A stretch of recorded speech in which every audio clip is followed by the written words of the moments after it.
The following program is a public access production. Comcast is required to provide time on this channel and make it available pursuant to franchise agreements with the communities we serve. Comcast is not affiliated with the following program or the producers of public access programming and is not responsible for the content. The following program does not reflect the opinions of Comcast or its affiliates.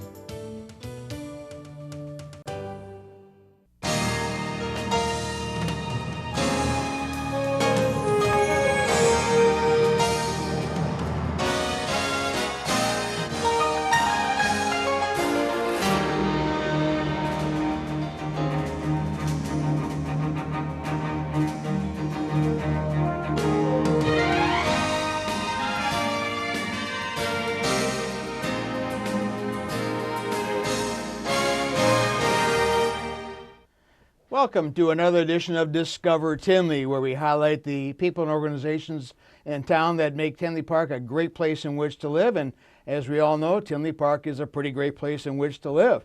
My name is Ron Centeni. I'll be your host tonight.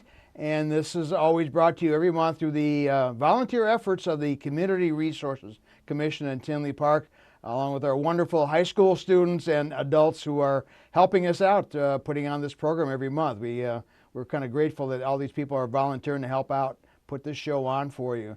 Can't believe this is getting to be November already. It seems like we just got done doing our summer shows. So winter is coming, and I've got to tell you about something coming up next month in December. Santa's coming to Tinley Park already. Can you believe that?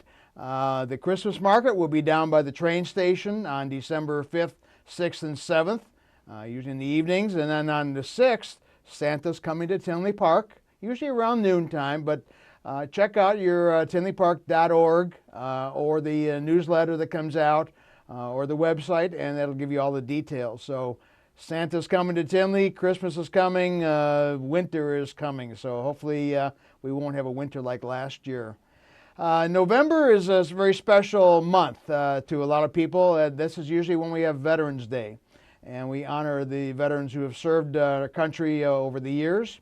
And we're very fortunate this evening to have somebody who is a veteran of World War II. And as you know, you can probably imagine there's less and less of those, but we're very glad that the ones are still around, and we're glad to have our guest with us today.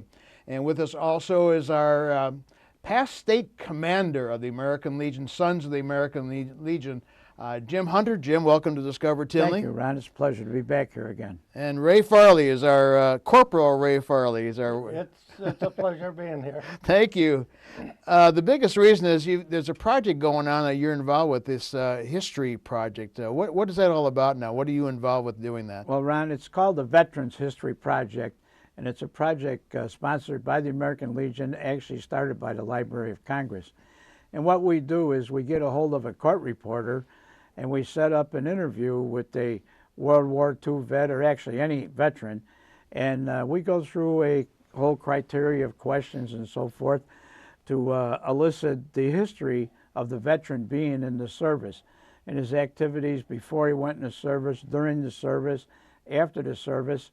And the whole purpose of this history project is to have a history right from the veterans, that we can have our children in the future go into Library of Congress or the Illinois Library, because the Illinois Library gets a copy also. So they will have a history of the service that our veterans did right from the veterans' mouth.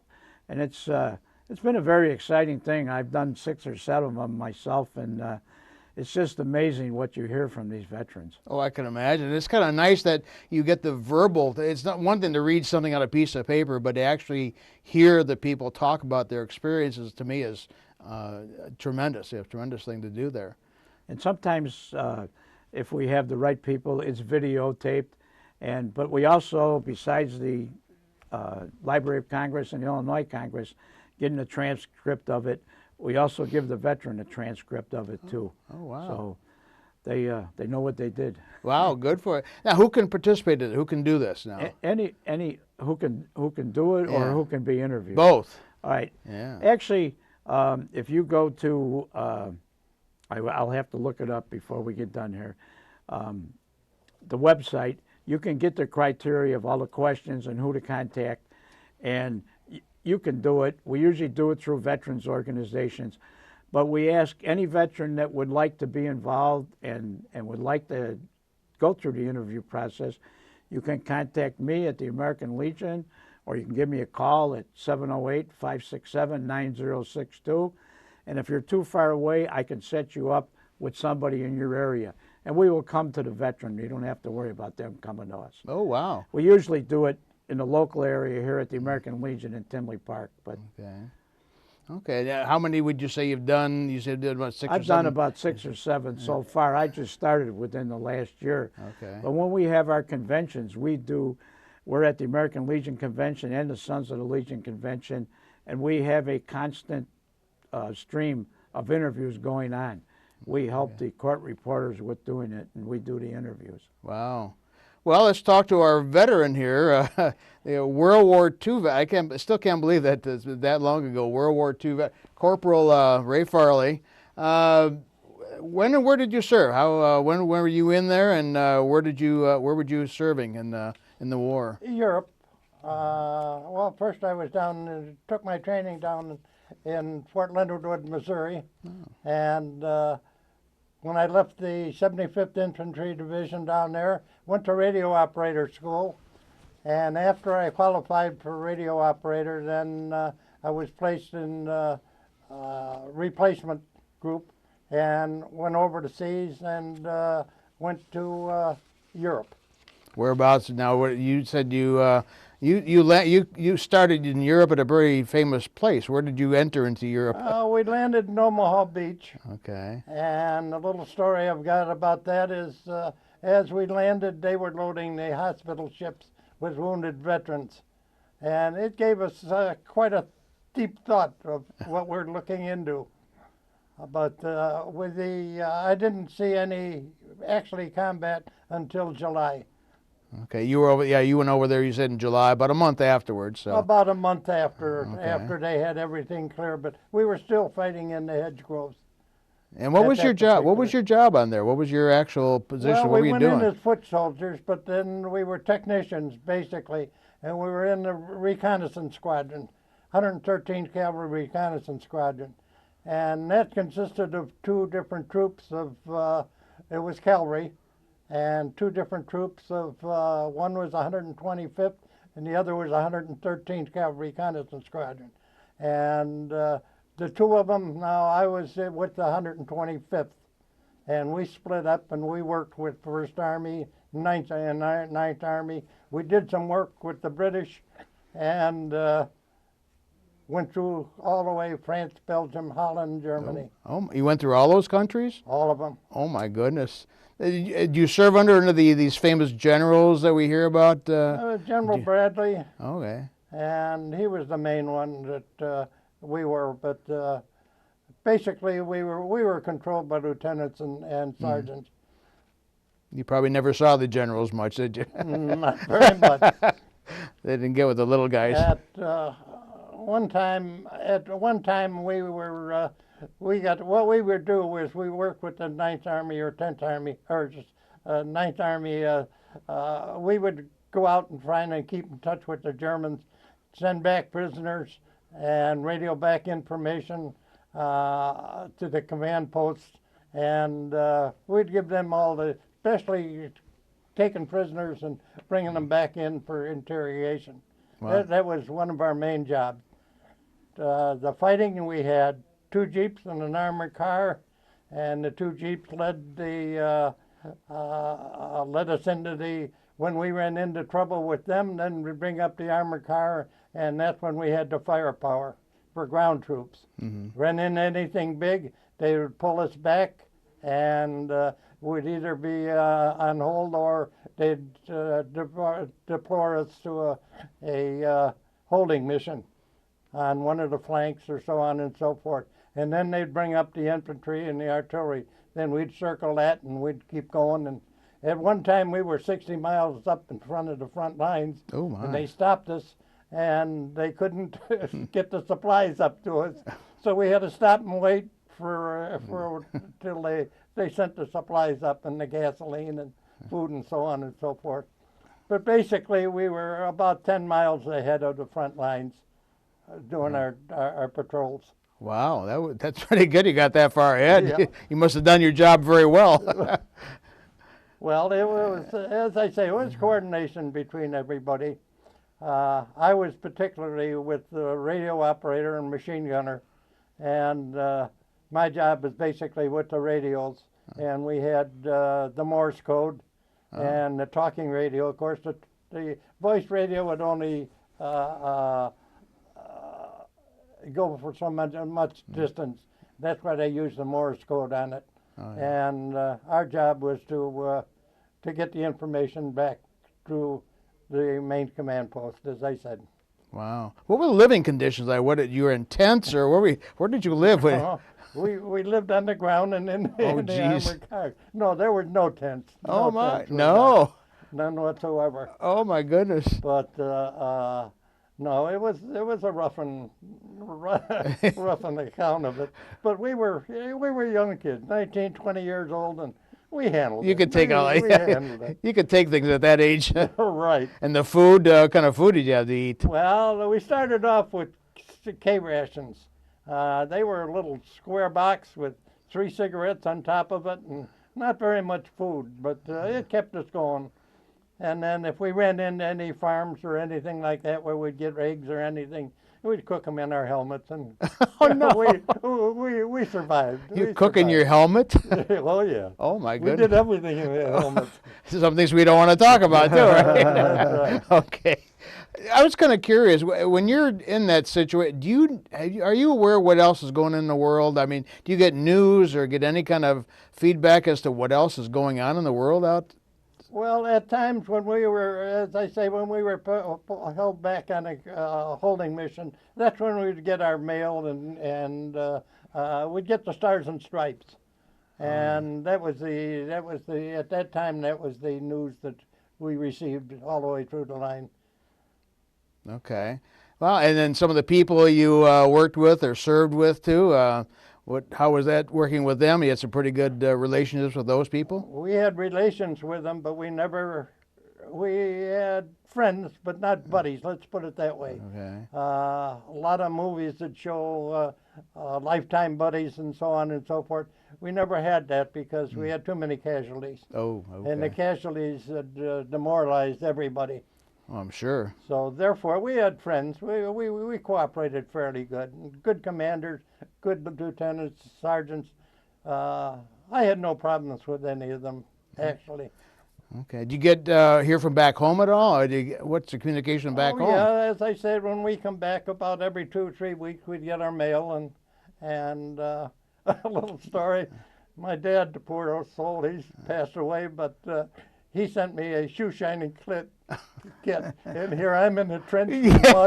Whoops. And that was the fun part. That was the fun part. Oh, no.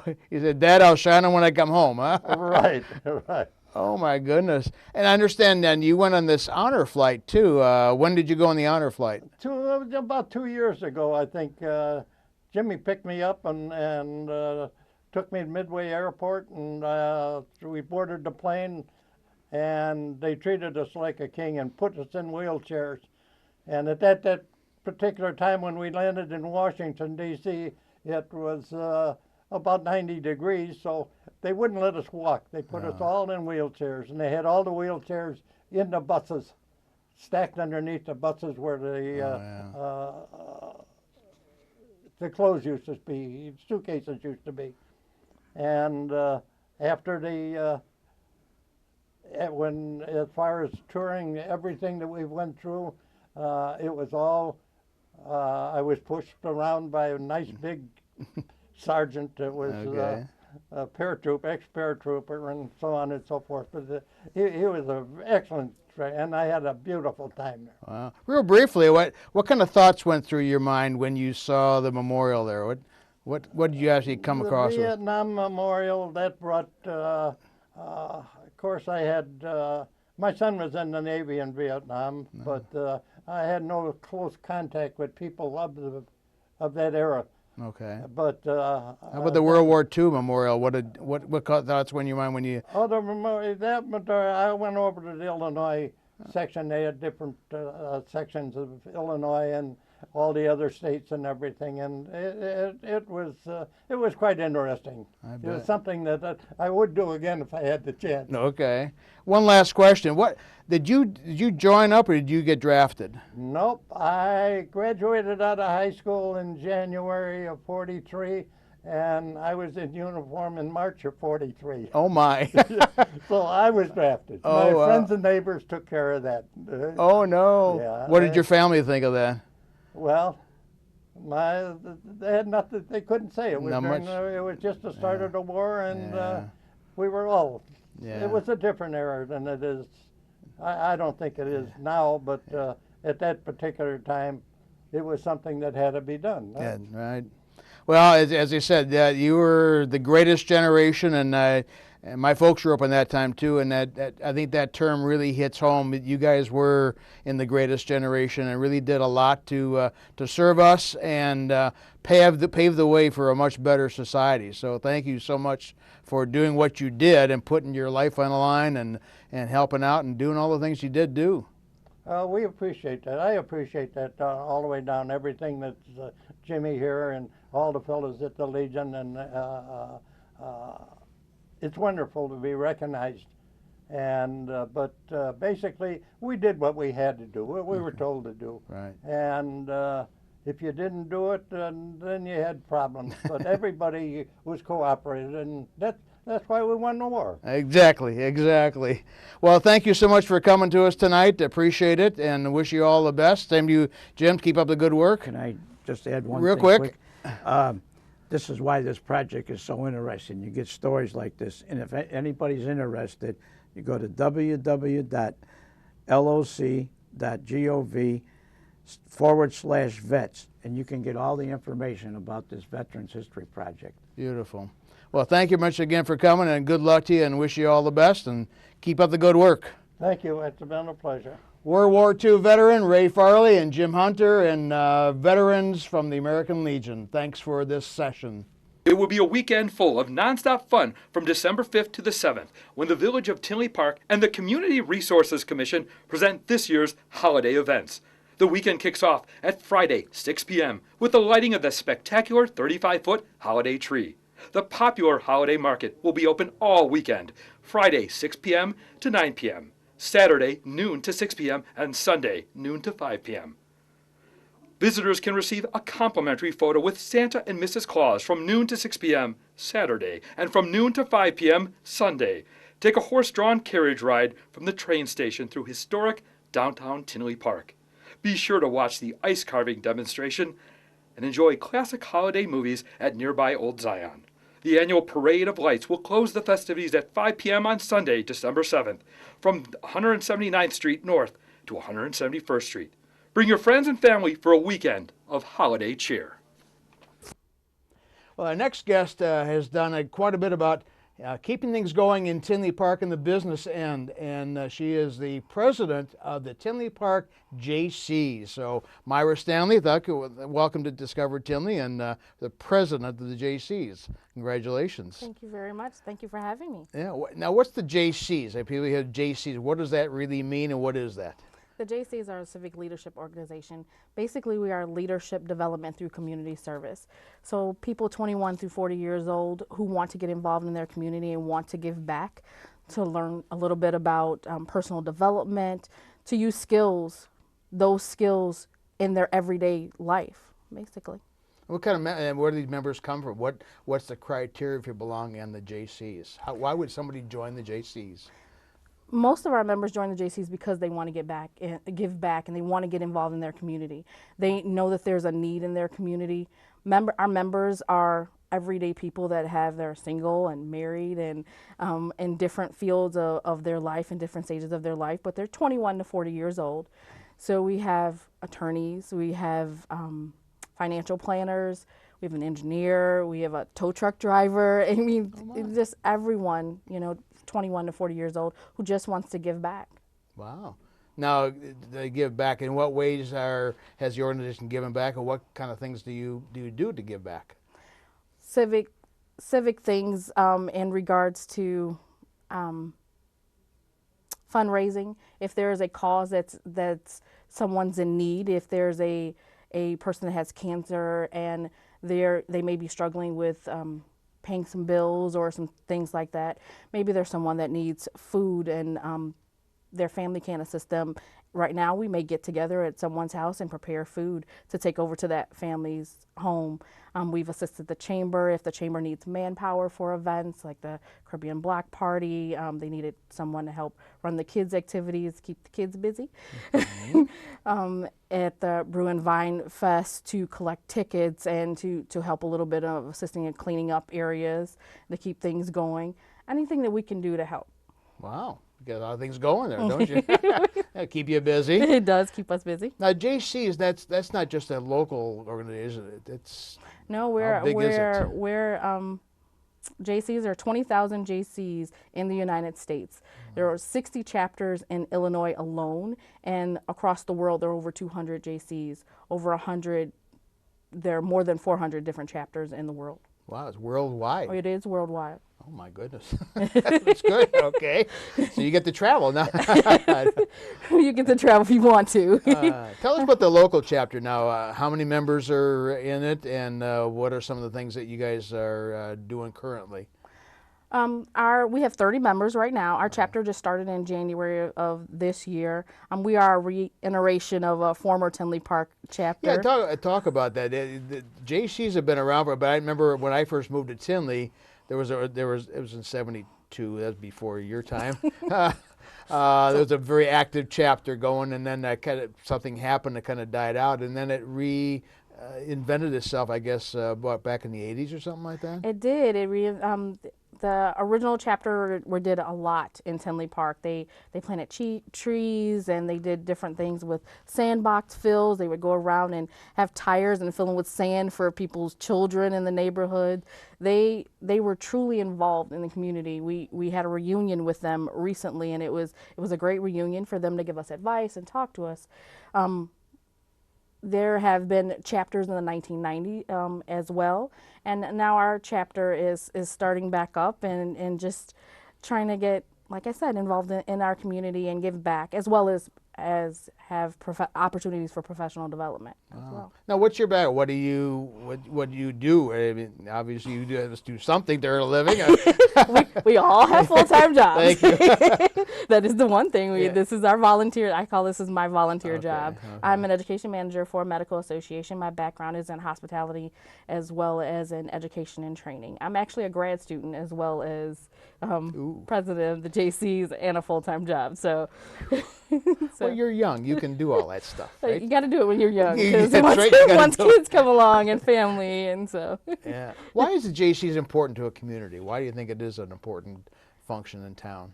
I think it's important because at some point in your life, you want to learn more about civic things. You want to learn about government. You want to learn about what your community needs, what other people need besides yourself. So to give back and to learn about what makes your community better is very important. Right now, we are doing a community needs assessment, and every event that we've either volunteered to assist with or been at, we've been asking people to complete this 6-question survey of what is Tinley Park or their community, because we are sending it to other chapters further north.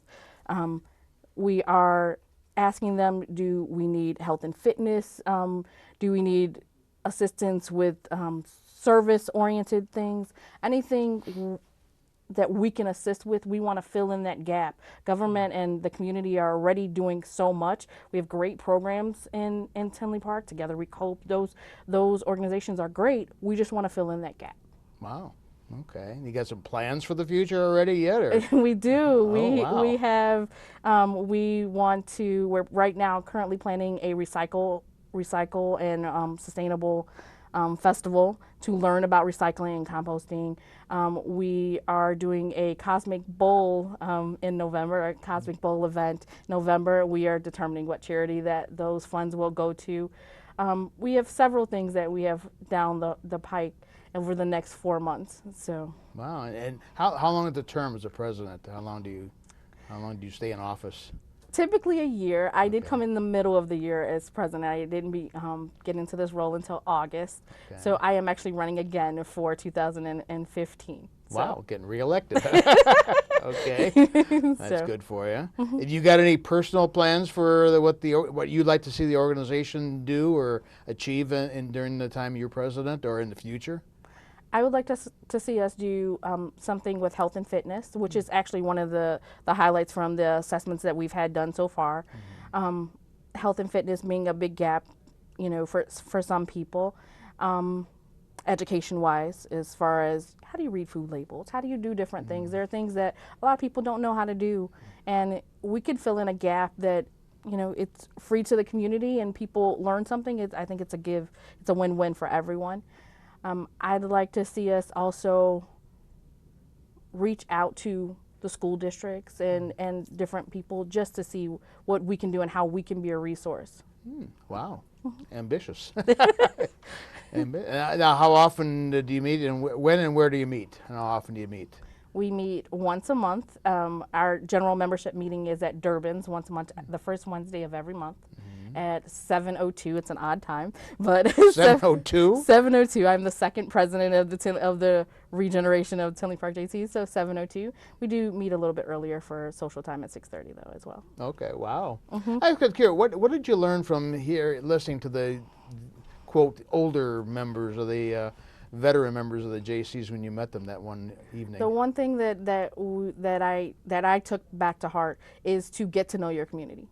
It was be there, be accessible, listen to what is needed, and that's where the community needs assessment came from. The fact that we need to know what Tinley Park needs, and who better to tell us than the people in Tinley Park. Yeah. Now, how are you getting this questionnaire out? How are you? We have been to 6 different events and had this put out, but we also have the electronic version on our website at tinleyparkjaycees.org. Ooh, say that again, Tinley Park. tinleyparkjaycees.org. Tinley parkjaycees.org. Okay, and people can respond on that too? Yes, they can, and it's only 6 questions, so it's not a long survey at all. Wow. Now, where did you grow? Are you from the area here, or where did you grow up? I grew up 15 minutes away from here, near the Calumet City area, so I grew up not you're far. a South suburban person. I am. Thank you. People don't understand there's life in South suburbs, and there are good people down here. So. And that's true. The Tinley Park Jaycees, most of our members don't live in Tinley Park. More than half of our members live in Oak Lawn. We have Posen. We actually have a Naperville resident. Oh my! So you don't have to live in Tinley Park to be on the Not at all. As long as you want to contribute. As long as you want to contribute. Wow. Well, keep up the good work. It sounds like you got some good things going there, and a good program online there.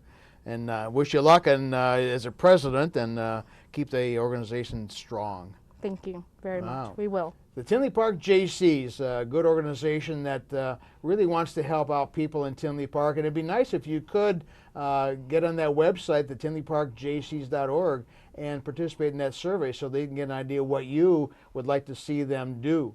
And again, we thank our veterans for the American Legion that came and saw us earlier and talked about the World War II experiences. That's quite an event. And say November 11th is Veterans Day. I hope you'll recognize the veterans on that day. Again, Christmas coming. Santa's coming to Tinley Park December 6th. See you next month.